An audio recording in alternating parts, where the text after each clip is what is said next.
الحمد لله الحمد لله نحمده ونستعينه ونستغفره ونؤمن به ونتوكل عليه ونعوذ بالله من شرور أنفسنا ومن سيئات أعمالنا من يهده الله فلا مضل له ومن يضلله فلا هادي له ونشهد أن لا إله إلا الله وحده لا شريك له ونشهد أن سيدنا ومولانا محمدًا عبده ورسوله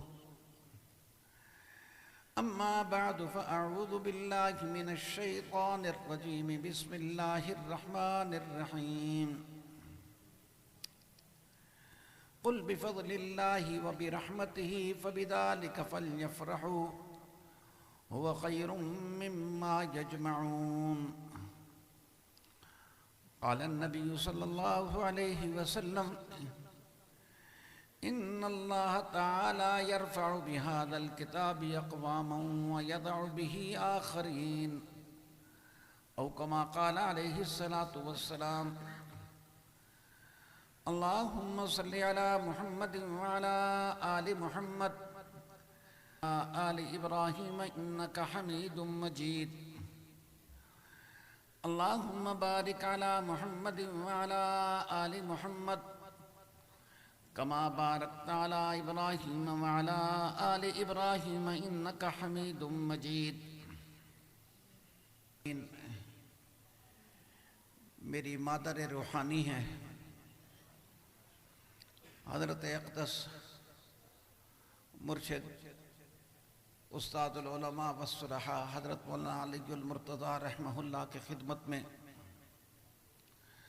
اللہ پاک نے پہلی دفعہ جو حاضری کی توفیق دی تھی وہ اس وقت میں ابھی طالب علمی تھا.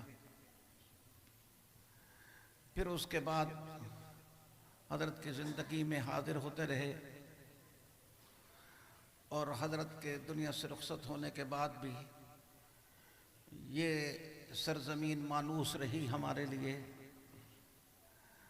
اللہ تعالی حضرت مولانا رشید احمد صاحب دامت برکاتہم جن کو خیر المدارس کی نسبت خیر بھی نصیب ہے اور حضرت مولانا علی المرتضیٰ رحمہ اللہ تو دونوں نسبتوں کے جامع ہیں. میں ان کے سامنے ہمارے اکابر میں ہیں، میں ان کے سامنے اب کیا زیادہ بات کروں، لیکن اس لیے کہ اگر کوئی غلطی کروں گا تو سمجھا دیں گے یا نظر شفقت فرما لیں گے. کچھ نہ کچھ کہہ دیتا ہوں. میں نے سلسلہ وار چند باتیں مختصر وقت میں عرض کرنی ہے، توجہ سے سنیں. یہ تقریب انہوں نے کہا کہ دستار بندی کے سلسلے میں ہے.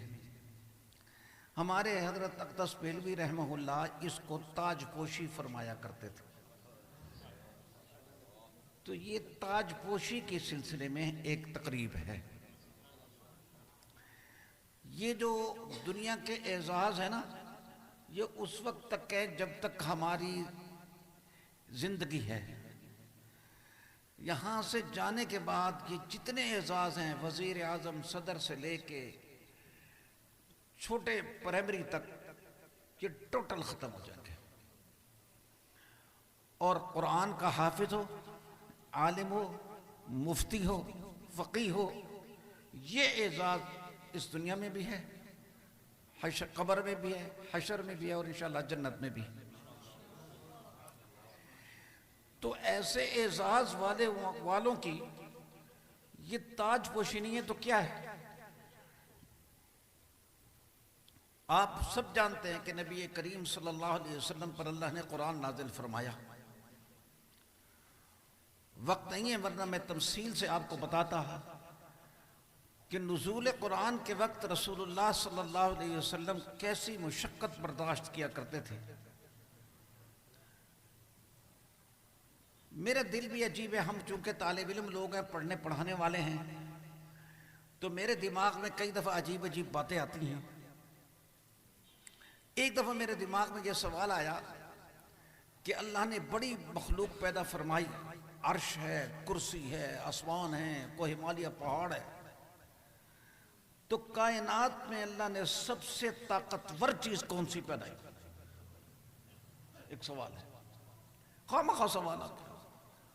اور اللہ کا میرے اوپر یہ ایک خاص احسان ہے کہ جب اللہ تعالیٰ میرے ذہن میں کوئی ایسی بات آتی ہے نا تو پہلے تھوڑا سا میں پریشان رہتا ہوں، پھر اللہ جواب بھی دے دیتے ہیں، سمجھوا دیتے ہیں۔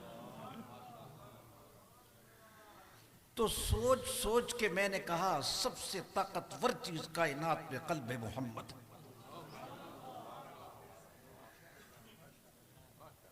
ابھی ہمارے مولوی محمد علی صاحب، قاری محمد علی صاحب مجھے کہہ رہے تھے کہ آپ نے طالب علمی کے زمانے میں ایک دفعہ کہا تھا کہ ہر بات دلیل سے کیا کرو، تو الحمدللہ ہم بغیر دلیل کے کوئی بات نہیں کرتے۔ ہمارا اصول ہے کہ گالی نہیں نکالا کرتے، دلیل سے بات کیا کرتے۔ میں دلیل دوں گا۔ اللہ پاک قرآن میں فرماتا ہے قرآن کی عظمت کے بارے میں، لو انزلنا ھذا القرآن علی جبل، اگر یہ قرآن ہم کسی پہاڑ پر نازل کرتے، لرأیتہ خاشعا متصدعا من خشیۃ اللہ، اے مخاطب تو دیکھتا کہ قرآن کی عظمت کی وجہ سے وہ ریزہ ریزہ ہو جاتا۔ اس کا مطلب یہ ہے کہ اگر کوہ سلیمان میں رب تعالیٰ شعور پیدا کر دے، اس کا مطلب یہ ہے کہ کوہ مالیہ میں رب تعالیٰ شعور پیدا کر دے اور اس پر ایک آیت نازل کرے تو وہ ایک آیت کو برداشت نہیں کر سکے گا۔ وہ قلب محمد کے تو نے 23 سال تک 6600 سے زیادہ آیات کا تحمل کیا۔ اب مجھے بتاؤ میں نے دلیل ٹھیک دی؟ آپ پر جب قرآن نازل ہوتا تھا یہ ٹھیک ہے کہ آپ کو مشقت ہوتی تھی؟ سیدہ عائشہ کہتی ہیں کہ آپ پر جب قرآن نازل ہوتا تھا تو سخت سردی کے دنوں میں آپ صلی اللہ علیہ وسلم پر کی پیشانی پر پسینہ آ جاتا تھا، آپ پر کپ کپ کی طاری ہو جاتے تھے، روب اتنا ہوتا تھا کہ صحابہ کہتے ہیں کہ ہم حضور کے چہرے انور کو نہیں دیکھ سکتے تھے۔ لیکن جب قرآن نازل ہوتا تھا آپ صلی اللہ علیہ وسلم قرآن یاد نہیں کیا کرتے تھے، یہ بھی یاد رکھنا جیسے ہم یاد کرتے ہیں۔ ابتدا میں حضور ذرا اپنی زبان مبارک ہلاتے تھے تاکہ مجھے بھول نہ جائے۔ اللہ نے فرمایا اے محمد لا تحرک به لسانک لتعجل به ان علینا جمعہ وقرآنہ، اس قرآن کو تیرے سینے میں محفوظ کرانا، اس کے مطالب کو بیان کرنا ہمارے ذمہ ہے، تو نبی ہے۔ کتنا قلب محمد طاقتور چیز ہے، آپ تصور نہیں کر سکتے۔ جبرائیل کے 600 پر ہیں، جبرائیل آتے ہیں اور نزول قلب پر کرتے ہیں، اس واسطے کہ جب دل کے اوپر کسی چیز کا نزول ہوتا ہے تو اس کے اندر اس بات کا احتمال نہیں ہوتا کہ کوئی تھوڑا سا آگے پیچھے چیز ہو جائے یا بھول جائے۔ اب وہ قرآن جو اللہ نے حضور کے اوپر نازل کیا، صحابہ کو سکھایا۔ اس زمانے میں حافظے بڑے عمدہ ہوتے تھے، صحابہ میں قرآن کا ذوق شوق بڑا تھا۔ صحابہ میں سب سے زیادہ قرآن پاک خوبصورت پڑھنے والے حضرت ابو موسیٰ اشعری تھے۔ رات کو قرآن پڑھ رہے ہیں، رحمت عالم صلی اللہ علیہ وسلم کان لگا کر قرآن سن رہے ہیں، کہتے ہیں صبح کاش مجھے پہلے پتہ ہوتا تو اور قرآن پڑھتا رہتا۔ لیکن اس کا مطلب یہ نہیں ہے کہ کوئی گانے کی طرز پر پڑھے۔ حضرت مجدد الفسانی رحمہ اللہ نے اپنے مکتوبات میں لکھا ہے کہ اگر کسی نے قرآن کو گانے کے طرز پر پڑھا اور سننے والے نے کہا احسنت یعنی بہت خوب، فقط کفر۔ قرآن کو عظمت کے انداز میں پڑھو، میرے رب کا قرآن ہے۔ میں اسی واسطے ساتھیوں سے کہا کرتا ہوں کہ خدا کی زمین کے اوپر اور آسمان کے نیچے حسین منظر کون سا ہوتا تھا؟ سوال سمجھو، خدا کی زمین کے اوپر اور آسمان کے نیچے حسین منظر کون سا ہوتا تھا؟ میں نے کہا ایک تو وہ حسین منظر تھا جب موسیٰ علیہ السلام کوہ طور پر رب تعالیٰ کا کلام سن رہے تھے، اور دوسرا وہ حسین منظر تھا جب رسول اللہ قرآن پڑھا کرتے تھے۔ حضور صبح کی نماز پڑھ رہے ہیں، لمبی واقع بات ہے، مولانا وہ کیا نام فرشتوں کی جنوں کی ایک جماعت گزر رہی ہے، ٹھہر جاتی ہے. قرآن نے منظر کشی کی ہے سورۃ احقاف میں. بڑا حسین منظر ہوتا تھا. صحابہ میں ایسا ذوق شوق کہ بسا اوقات صحابہ کی اتنی بڑی جماعت نے قرآن یاد کیا کہ اس کو شمار نہیں کیا جا سکتا. وہ قرآن منتقل ہوتے ہوتے امت میں اس سال صرف وفاق کے تحت امتحان دینے والوں کی تعداد 1,06,000.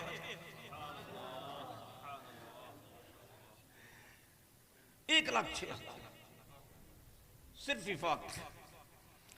آپ مجھے بتائیں یہ اتنا بڑا ایک امت وہ آ رہی ہے قرنن بعد قرنن نسلن بعد نسلن ایک کے بعد دوسرا. اب آتے آتے ان طلبات تک آ گیا. وہ خیر ان طلبات جس طبقے تک پہنچی اس میں میرے یہ بچے اور عزیز بھی آ گئے. تو یہاں پر حضرت مولانا رشید صاحب اور اکابر اکٹھے ہوئے کہ چلو ان کو تاج پہنا دو, بتا دو کہ وہ جو رسول اللہ سے امانت چلی تھی آج تمہاری طرف منتقل ہو گئی. یہ مبارکباد کے مستحق ہیں. ان کو پڑھانے والے مبارکباد کے مستحق ہیں. ان کے والدین مبارکباد کے مستحق ہیں. جس ادارے میں کے مستحق ہیں. لیکن جس طرح حضرت مولانا نے ایک بات ابھی فرمائی بہت اجمالاً, میں اسی کی تشریح کرتا ہوں. یار تھوڑا سا پانی دینا. اسی کی تشریح کرتا ہوں کہ یہ اب زندگی بھر کا سودا تم نے کر لیا. تاج پہن لیا نا, زندگی بھر کا سودا کر لیا. حدیث میں آتا ہے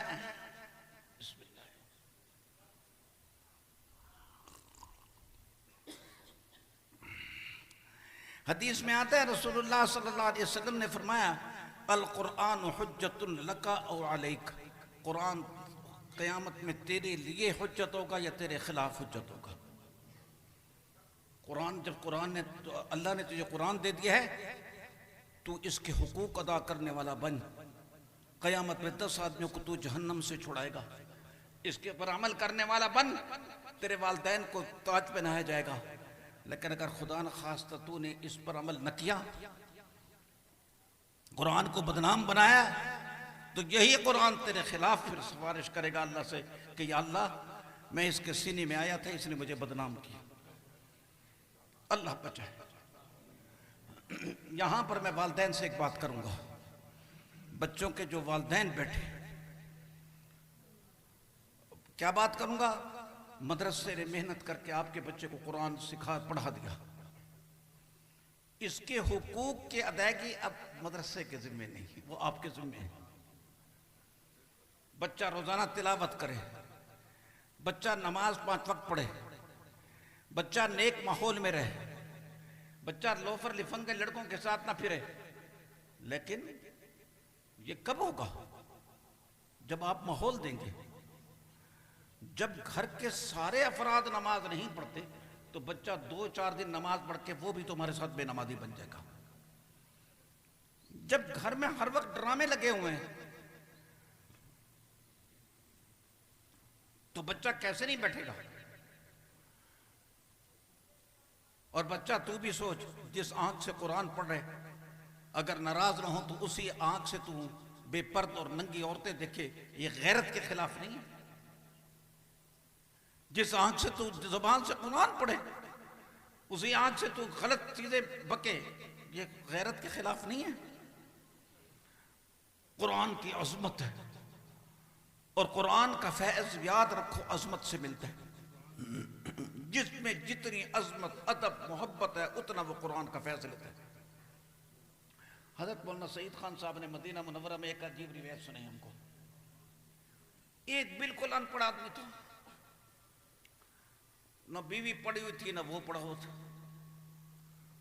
اللہ کی شان کہ اس نے بازار میں سنا, پرانے زمانے کی بات ہے, بھائی اللہ کی کتاب ہے, قرآن ہے, کوئی لینا ہو تو لے لو, 8 آنے کا لے لو, پرانے زمانے کی بات ہے. وہ آدمی حیران ہو گیا, کہنے کہ 8 آنے میں اللہ کا کرم, کہنے ہاں یار مجھے دے دے. اس نے 8 آنے اس کو دے دیے, سر پر قرآن رکھ کے گھر میں آیا. بیوی سے کہا دیکھ بات سن, ہمارے گھر اب اللہ کا کلام آ گیا ہے، تجھے پتہ ہے یہ اللہ کا کلام ہے، اس کو کہاں رکھیں؟ بیوی نے کہا گھر میں تو کوئی جگہ ایسی نہیں ہے کہ جہاں پر رکھیں، اس کی تو عظمت اتنی ہے۔ کہنے اچھا پھر بات یہ ہے کہ تو کام کر تو میں اس کو سر پر رکھوں گا، میں کام کروں گا تو کھڑی رہنا اس کو سر پر رکھنا۔ کہتے ہیں وہ بیچارے بالکل جاہل ان پڑھ تھے، ان کو پتہ نہیں تھا۔ 3 دن تک ادب کیا، تیسرے دن اللہ نے اپنی قدرت سے دونوں کو ہی قرآن کا حافظ بنا دیا۔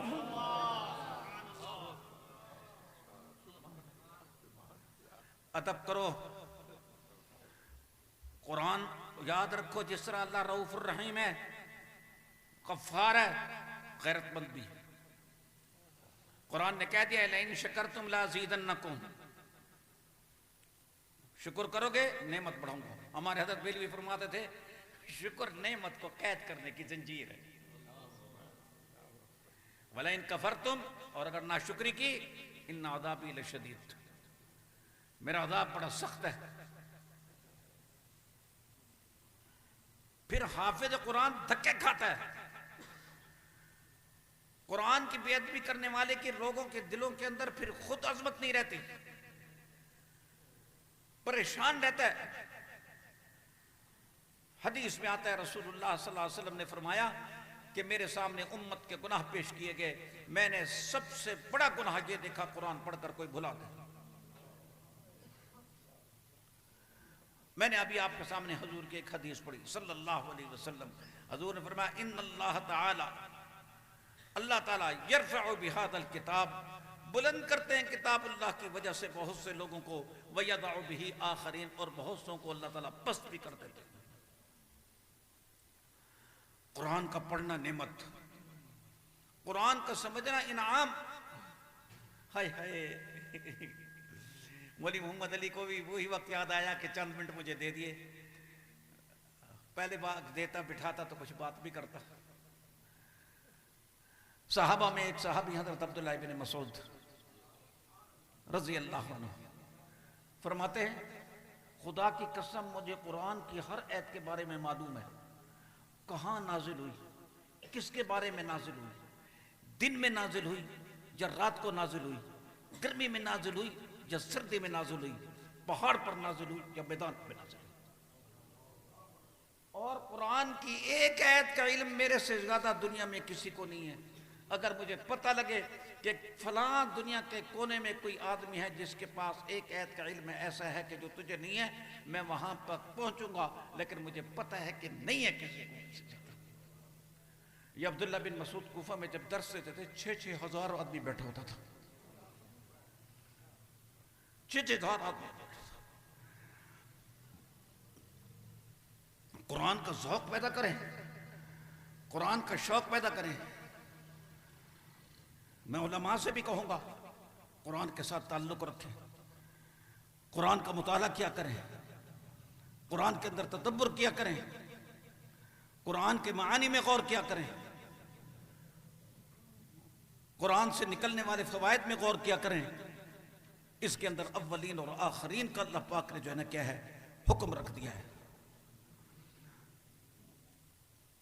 قرآن پاک جب آپ کو مل گیا تو اب آپ نے کوشش دینی مدرسے میں تعلیم حاصل کر قرآن کی۔ والدین سے کہوں گا اپنے بچوں کو دینی تعلیم حاصل کروائیں، اور دینی تعلیم بھی حاصل کریں لیکن قرآن کے ساتھ تعلق نہ چھوڑیں، قرآن کے اندر تدبر رکھیں۔ ہمارے حضرت اقدس مولانا محمد عبداللہ صاحب بہلوی رحمۃ اللہ علیہ شعبان رمضان کی چھٹیوں میں دورہ تفسیر پڑھایا کرتے تھے۔ میں جب حضرت کی خدمت میں پہلے پہنچا تو میں ابھی بالغ نہیں ہوا تھا، دورہ تفسیر میں نے اس وقت پڑھا تو حضرت رحمۃ اللہ علیہ، پھر میں نے 4 رمضان حضرت کے پاس گزارے۔ حضرت رحمۃ اللہ علیہ جب موج میں آتے تھے قرآن پڑھاتے ہوئے تو ایک جملہ فرمایا کرتے تھے، کہتے ہیں انگریز افسر حضرت مولانا احمد علی لاہوری کو گرفتار کرنے آیا، گرفتار بھی کر رہا ہے اور پوچھتا ہے کہ حضرت حکومت آپ سے ڈرتی بہت ہے۔ ہائے ہائے، کون احمد علی؟ جس کے گھر میں فاقوں پر فاقے ہیں، کھانے کو نہیں ہے۔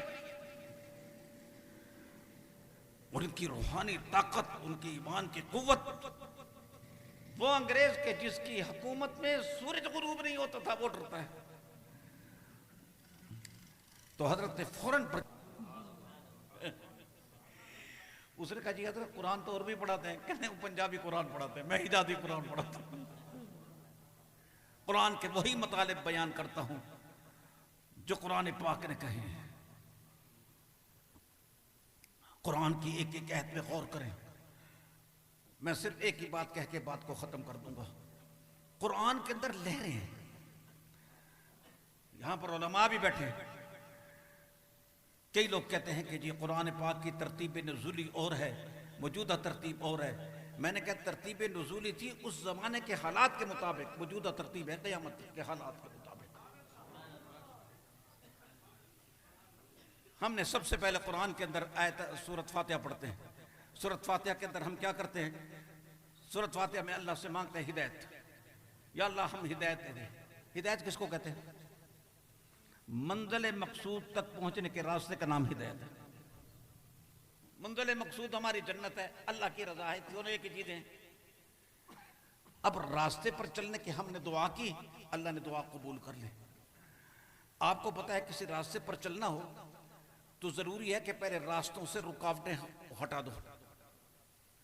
تو خدا نے بتایا سورۃ بقرہ کی ساری تاریخ گھوم رہی ہے یہود کے ارد گرد کہ اگر تم صراط مستقیم پر چلو گے سب سے پہلے تمہیں ہٹانے کے لیے یہود آئیں گے. یہودیوں سے ہوشیار رہنا. پہلی دوسری بنی اسرائیل سے تیسری بنی اسرائیل تک یہودیوں کی 40 خباثات کو بیان کرنا ہے. جا کے دیکھو حکیم الامت حضرت تھانوی نے لکھے. دوسری رکاوٹ عیسائیت ہے. سورۃ آل عمران کی ساری تاریخ عیسائیت کے ارد گرد گھوم رہی ہے. تیسری رکاوٹ انسان کے جذبات ہیں. انسان عورت سے مروب ہو جاتا ہے. وہ اکبر الہ آبادی کہتا ہے پتہ نہیں کیا کہتا ہے وہ, اس کا خلاصہ یہی ہے اکبر دبے نہ تھے ہم برٹش کی فوج سے پر رام ہو گئے بیگم کی نوچ سے. تو سورت نساء لے آئے کہ ذرا دھیان کرنا عورتوں کے ساتھ معاملے کا. پھر کبھی آدمی دسترخوان کے اوپر فدا ہو جاتا ہے تو سورت آل مائدہ اور اس کے بعد لے آئے کہ دیکھو مفادات میں مت پڑنا. قرآن کی یہ لہریں ہیں, لوگوں کو خطاب کرتا ہے یا ایھا الناس, یا ایھا الناس, اے لوگو, اے لوگو.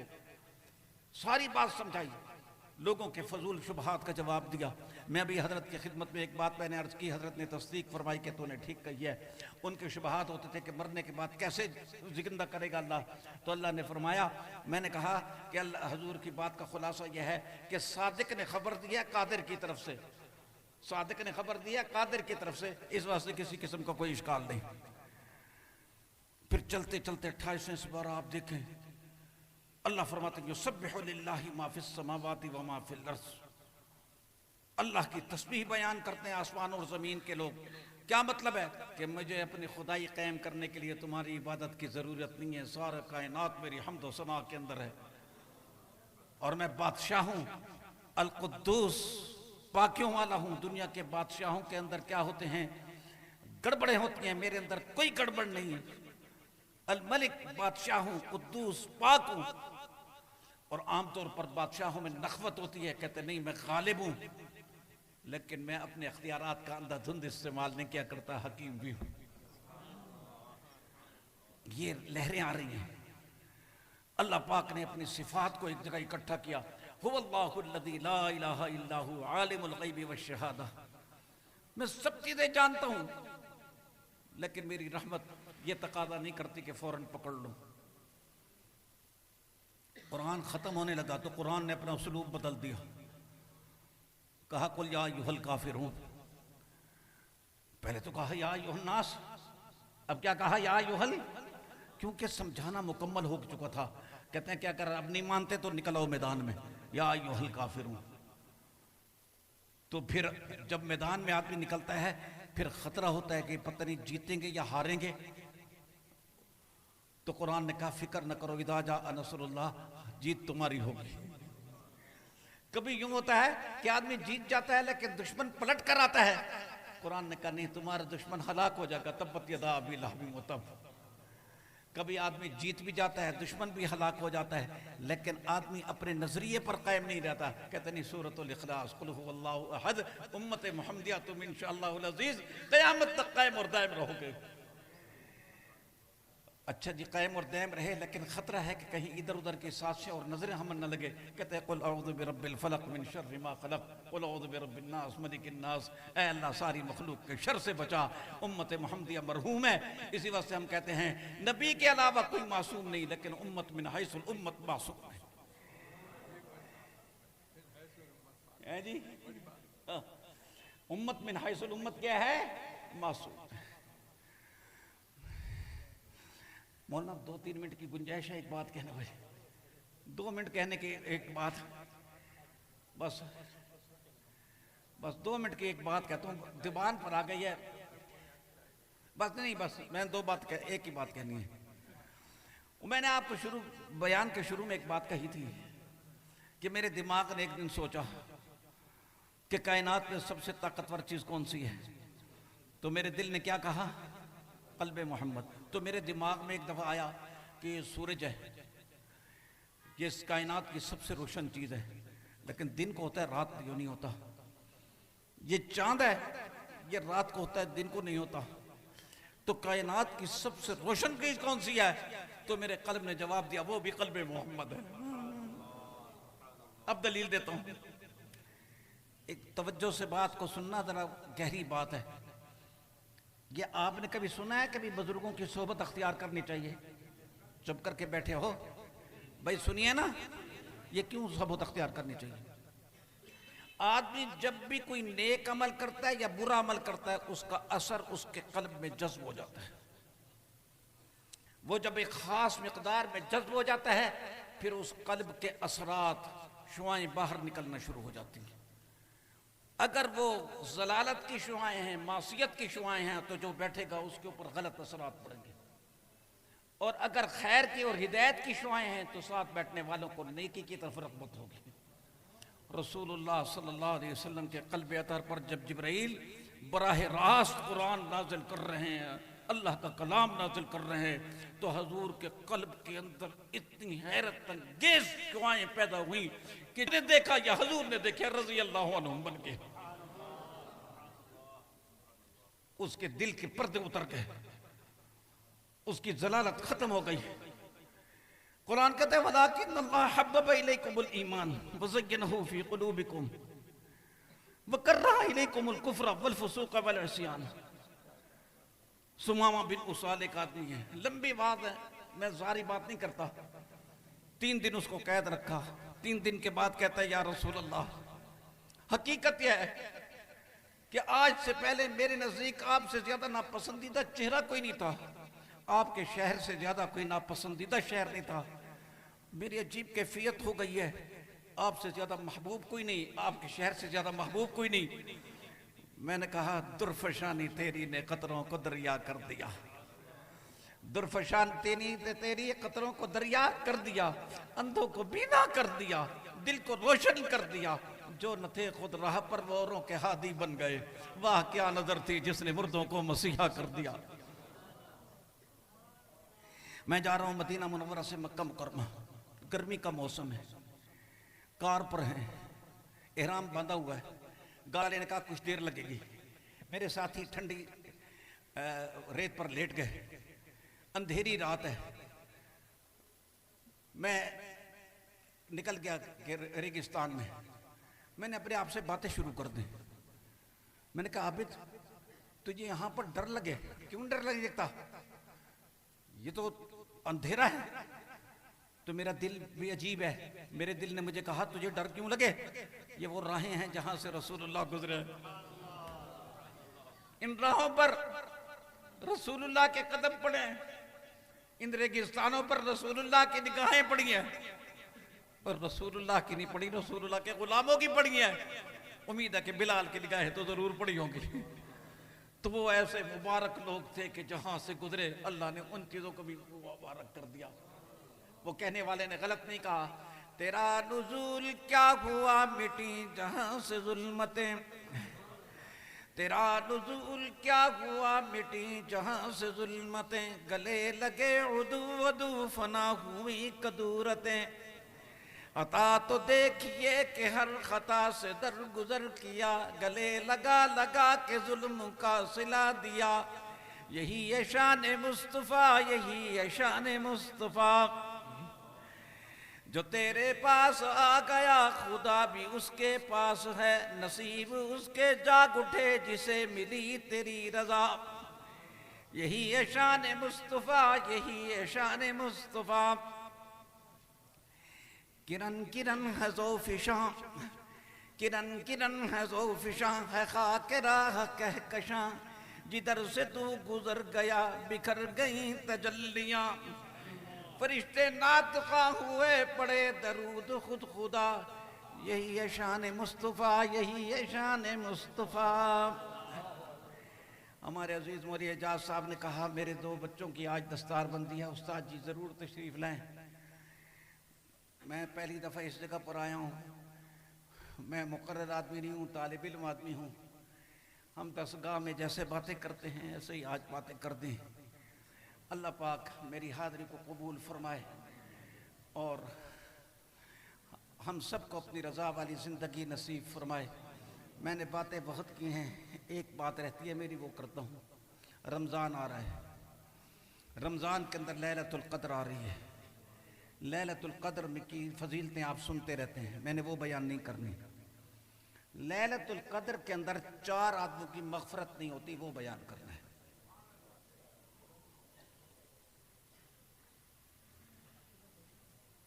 لیلۃ القدر میں والدین کے نافرمان کی مغفرت نہیں ہوتی۔